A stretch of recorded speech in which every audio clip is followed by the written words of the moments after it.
Hello అండి. మనకి వర్షాకాలం స్టార్ట్ అయిపోయింది. ఇప్పుడు ఇంకా పిల్లలకి మనకి కోల్డ్ కాఫ్ కూడా స్టార్ట్ అయిపోతుంది కదండీ! దానికి బెస్ట్ హోమ్ రెమెడీ అండి. ఎప్పుడు మనము టానిక్స్, యాంటీబయాటిక్స్ పిల్లలకి ఇవ్వడం కూడా చాలా మంచిది కాదు కదండీ! అందుకోసం ఈ బెస్ట్ ట్రిక్ ఇది ఫాలో అవ్వండి. మీకు ఇంకా కాఫ్‌తో పిల్లలకి బాధే ఉండదండి. ఇది డామ్ షూర్ ఇది 100% వర్క్ అవుతుందండి. మనకి ఏం లేదండి, ఒక 1 గ్లాస్ వాటర్‌లో హాఫ్ టేబుల్ స్పూన్ ఓమా, అలాగే ఒక 6, 7 రెమ్మలు తులసాకులు వేసేసి బాగా మరిగించాలండి. నీళ్ళు కొంచెం ఇనికిపోవాలి. బాగా మరిగించేసేసి ఒక 1 గ్లాస్ వాటర్‌లో మరిగించేసేసి ఒక హాఫ్ గ్లాస్, కొంచెం ఎక్కువ టీ గ్లాస్ అండి. ఆ వాటర్ మనకి డైలీ 1 డేలో 3 టైమ్స్ మార్నింగ్, ఆఫ్టర్నూన్, ఈవినింగ్ ఇవ్వండి. అంతే. నెక్స్ట్ డే మార్నింగ్‌కి మీకు డామ్ షూర్ మీకు రిజల్ట్ ఉంటుందండి. కాఫ్ చాలా వరకు తగ్గిపోతుందండి.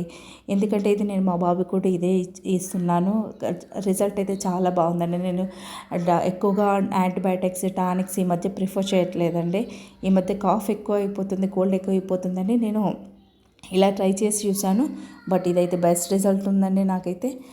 ఇంకా మీరు కూడా ట్రై చేసి చూడండి. జస్ట్ 1 డేలోనే మనకి మన పిల్లలకి చాలా రిలీఫ్గా ఉంటుంది. మీరే చెప్తారు ఇది చాలా బాగా వర్క్ అయిందండి. అంతే అండి.